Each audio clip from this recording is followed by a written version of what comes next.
States citizens. Kopogore gi mano, jopith kothe mag yien e kaunti ma Migori okwamo kod kothe mag yien maromo milion 7 ka giwacho ni kwan jonyiewo odok piny. Kaka jafwambo marwa George Jumalero, jopith nigi luoro ni gidhi medo yudo lal ka oganda ok onyiewo kothe mag yien ma bende osebed ka ijiwo mondo kony e reso alwora. Lokruok mar kor lwasi en midhiero ma okwako piny mangima. Pidho yien en achiel kuom okenge ma piny owacho mar Kenya kod mopogore opogore mok mago mag piny owacho koro osekawo mar kedo kod lokruok mar kor lwasi. Kalwe kod mbaka madhi nyime mar kedo kod lokruok mar kor lwasi, jogo mapidho kothego mag yien e kaunti ma Migori ne omedo pidho kothego mag yien e higani mondo koro giyudre moromo ne jogo eko madwa pidho yien. Ne waloso yien mang'eny kabisa nikech luwore gi mbaka migoyo mar the climate change, and ne wa look forward mar addressing this change through tree planting.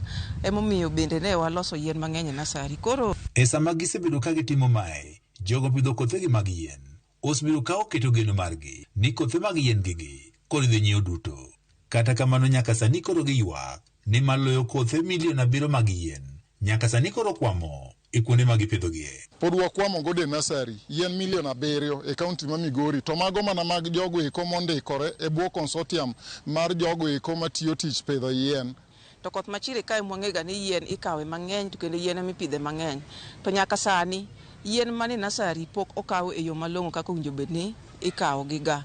Pok waneno KFS kobiro on board, pok waneno county government ma Migori kobiro mondo kaw yien kaka ne gikawga the previous year. Jopith kothegi mag yiende kaunti ma Migori wach ni gimedo tiyo kod omed mathuth e rito kothegi mag yiende, gino makoro medo miyo gilal. Kidwa levi, kidwa kete kuom janyiewo, to janyiewo bende neno ni iuso yien e bei matek, to ok ong'eyo ni kare cost of production, cost of maintenance, iolo ne pi pile pile, idoye, irite, koro mano ero medo cost of production. Mbaka migoyo to chal ni en mbaka migoyo karatas.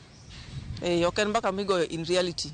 Nikech kata king'iyo the forest cover around Migori, it's too low. We are too low. Ywak margi biro e kinde bende koro piny owacho ka okalo kuom duolno ma ochuli to bunge pacho kae medo jiwo oganda mondo kodhi nyime kod pidho yien.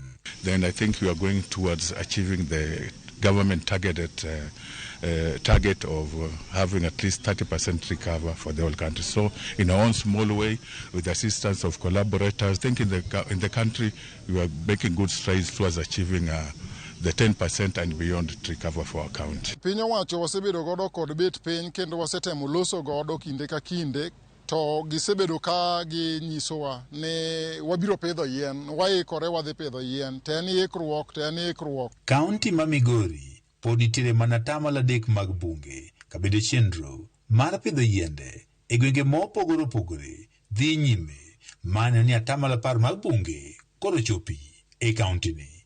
George Juma, Ramogi TV.